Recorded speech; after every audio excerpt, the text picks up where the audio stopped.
அனைவருக்கும் வணக்கம். இன்னைக்கு நம்ம மதுரை சமையல்ல புரதச்சத்து, நார்ச்சத்து, கால்சியம் சத்து உள்ள மரவள்ளி கிழங்கு வடை செய்ய போறோம். வாங்க பார்க்கலாம். இப்போ இந்த மரவள்ளி கிழங்க ரெண்டா வெட்டிட்டு தோல் உரிச்சு எடுத்துக்கலாம். இந்த மாதிரி நல்லா தோலெல்லாம் வெட்டி எடுத்துக்கோங்க. இப்போ தோலெல்லாம் சீவி எடுத்துட்டு நல்லா கழுவி எடுத்துக்கோங்க. மண் இருக்கும். இப்போ ஒரு காய் சீவுறதுல வச்சு சீவி எடுத்துக்கோங்க. இந்த மாதிரி காய் சீவுறதுல சீவி எடுத்துக்கோங்க. இப்போ துருவி எடுத்தாச்சு. அடுத்து ஒரு மிக்சி ஜாரில் ஒரு 4 வரமிளகா சேர்த்துக்கோங்க. கொஞ்சம் இஞ்சி சேர்த்துக்கோங்க. அது கூடயே தோல் உரிக்காமலே ஒரு 5-6 பூண்டு பல் சேர்த்துக்கோங்க. 1 கப்பு கடலப்பருப்பு ஊற வச்சு எடுத்துருக்கிறேன் 2 மணி நேரம். அதே மாதிரி 1 கப்பு மரவள்ளி கிழங்கு சீவுனது. இப்போ எல்லாத்தையும் சேர்த்து மிக்சி ஜாரில் சேர்த்து அரைச்சிக்கலாம். அது கூடயே 1 ஸ்பூன் சோம்பு சேர்த்துக்கோங்க. தண்ணி எதுவும் சேர்க்காதீங்க. தண்ணி சேர்க்காமலே அரைச்சி எடுத்துக்கோங்க.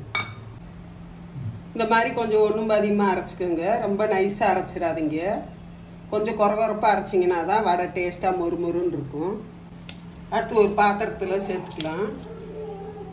அது கூடயே பெரிய வெங்காயத்தை 2 வெங்காயம் எடுத்து சின்ன சின்னதாக கட் பண்ணி சேர்த்துக்கோங்க. 2 பச்சை மிளகாயை சின்ன சின்னதாக கட் பண்ணி சேர்த்துக்கோங்க. கொஞ்சம் கருவேப்பிலையை சின்ன சின்னதாக கட் பண்ணி சேர்த்துக்கோங்க. தேவையான அளவு உப்பு சேர்த்து நல்லா கலந்துக்கோங்க. எல்லாம் கலந்துட்டு லாஸ்ட்டாக கொஞ்சம் கொத்தமல்லியை சின்ன சின்னதாக கட் பண்ணி எல்லாத்தையும் சேர்த்து நல்லா கலந்துக்கோங்க. தண்ணி எதுவும் சேர்த்துறாதீங்க. நம்ம கிழங்கு சேர்த்துருக்கிறதுனால அந்த கிழங்குல உள்ள தண்ணியே சரியாக போயிடும். தண்ணி சேர்த்திங்கன்னா வடை எண்ணெய் பூரா இழுத்துரும். தண்ணி சேர்த்து பிசைஞ்சிங்கன்னா வடையே வராது, பிஞ்சு பிஞ்சு போயிடும். தண்ணி சேர்க்காம அந்த மரவள்ளி கிழங்கு தண்ணியிலேயே சேர்த்து பிசைஞ்சுக்கோங்க அரைச்சிட்டு. நம்ம கலந்து வச்ச மரவள்ளி கிழங்க எல்லாத்தையும் உருண்டைங்களாக பிடிச்சி வச்சுக்கலாம். ஈஸியாக தட்டி போடுறதுக்கு ஈஸியாக இருக்கும். இது மாதிரி முதல்ல உருட்டி வச்சுக்கோங்க. உங்களுக்கு வடை எந்த அளவுக்கு வேணுமோ அந்த அளவுக்கு உருட்டிக்கோங்க. பெருசாக வேணாலும் பெருசாக உருட்டிக்கோங்க. சின்னதாக வேணாலும் சின்னதாக உருட்டிக்கோங்க. அடுத்து ஒரு கடாயில் எண்ணெயை ஊற்றி காய வச்சுக்கலாம். இப்போ எண்ணெய் காஞ்சிருச்சு. தட்டி போட்டுக்கலாம். இப்படி உள்ளங்கையில் வச்சு தட்டிட்டு எடுத்து சேர்த்துக்கோங்க.